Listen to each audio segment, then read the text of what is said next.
Dès le générique, la griffe de John Sturges est visible. De surcroît, nous entrons de plain pied dans l'histoire de la légende.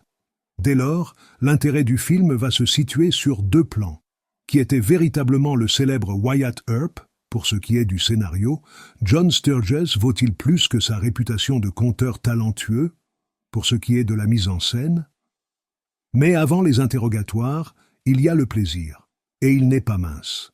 Cette précision pour souligner que la soi-disant sécheresse de John Sturges n'implique pas fatalement une distanciation du spectateur, témoin privilégié, mais témoin quand même, d'une histoire dont il apprécie les péripéties sans y participer vraiment. Ce qui fut parfois vrai ne l'est pas ici. Nous sommes, avec 7 secondes en enfer, plus proches, malgré les apparences, de la palpitation humaine du trésor du pendu que de la volontaire épuration esthétique de Un homme est passé. Reste à découvrir pourquoi. Se présentant un peu comme une sorte de suite à règlement de compte à hockey choral, ce dernier film de Sturges reprend en quelque sorte l'histoire de Wyatt Earp là où il l'avait laissée. Nous assistons à 2 démarches, l'une, judiciaire, trame première du scénario qui voit Wyatt Earp, au nom de la loi, décimer le clan Ike Clanton qui brave la justice et assassine sa propre famille, l'autre psychologique qui, à travers l'amitié de Doc Holliday pour Wyatt Earp, nous dépeint la nature de leur complicité et la dualité du personnage principal.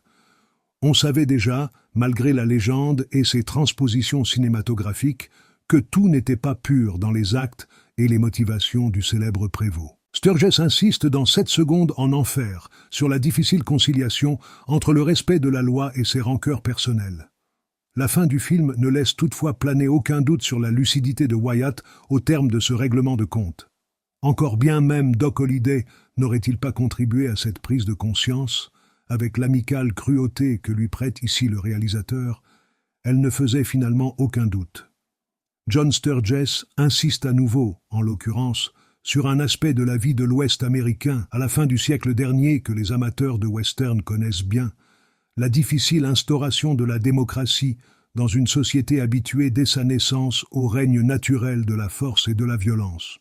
Une justice qui s'appuie sur les faits et le droit, mais sans illusion, voire les excellentes scènes du tribunal, des notables que l'ordre obsède et qui n'hésitent pas finalement, malgré leur honnêteté foncière, à utiliser des moyens discutables, l'équivoque qui se rattache parfois aux fonctions officielles de justice, la bande ad hoc, les pouvoirs parallèles, leur efficacité provisoire et leur dissension interne, ce sont des thèmes que l'on connaît et qui font partie de l'univers politique du western. Mais c'est là un décor humain qui demande une figuration plus qu'intelligente.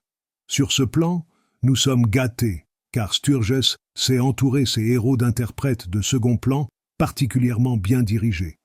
Rien n'est laissé au hasard, et décors, costumes, paysages contribuent avec précision à la vraisemblance d'un climat social nécessaire à la compréhension du propos, mis à part l'absence curieuse de femmes dans cette histoire. James Garner est un Wyatt Earp tendu, maître de soi, contrôlant sa souffrance et aussi éloquent dans ses colères rentrées que dans ses froides déterminations. Jason Robards, Doc Holliday, au physique à la Anthony Quinn, évite intelligemment les écueils du rôle et navigue avec retenue dans un humour, une ironie et un cynisme pourtant dangereux, un peu plus d'effet, et le stéréotype avait raison de l'humain. Dans un cas comme dans l'autre, on apprécie chez ces personnages une santé, sinon physique du moins morale, qui nous réconcilie avec la vraisemblance psychologique que certains westerns, dits intellectuels, contournent volontiers depuis quelque temps. Ici, pas de personnage plus subtil que ne le laisse supposer leur fonction ou leur situation sociale. Une solide intelligence, un bon sens et une sensibilité juste.